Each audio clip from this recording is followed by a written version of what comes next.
ശീതീകരിച്ച മുറികളിലെ പാനപാത്രങ്ങൾക്ക് മുമ്പിലിരുന്ന് കഥാകാരൻ കഥാപാത്രങ്ങളെ പരിഹസിക്കരുത്. സന്ദേശഗോപുരം എന്റെ കഥയാണ്, എന്റെ ജീവിതമാണ്. കൊള്ളുന്ന യാഥാർത്ഥ്യങ്ങളുടെ ഉണങ്ങാത്ത മുറിവാണത്. ഈ നോവലിന്റെ പരിസമാപ്തി നോവലിസ്റ്റിന്റെ വില കുറഞ്ഞ ഭാവനയാണ്.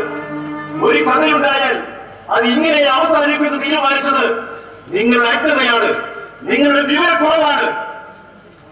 സ്വന്തം കഥാപാത്രങ്ങൾ തനിക്ക് മുന്നിൽ വന്ന് നടത്തിയ വികാര പ്രകടനങ്ങൾ തനിക്ക് ലഭിച്ച അവാർഡുകളാണെന്ന്, അംഗീകാരങ്ങളാണെന്ന്, പുരസ്കാരങ്ങളാണെന്ന് മഹാന്മാരായ എഴുത്തുകാർ, ചിന്തകന്മാർ പറഞ്ഞു വെച്ചിട്ടുണ്ട്.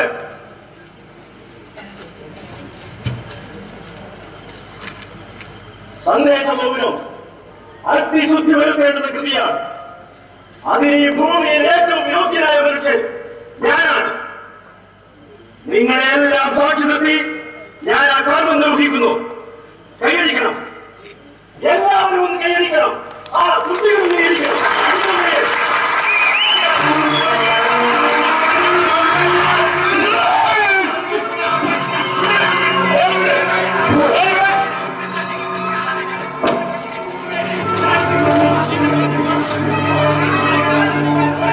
ഇത്രയും വലിയൊരു അപമാനം ഞാൻ എന്റെ ആയുസ്സിൽ അനുഭവിച്ചിട്ടില്ല.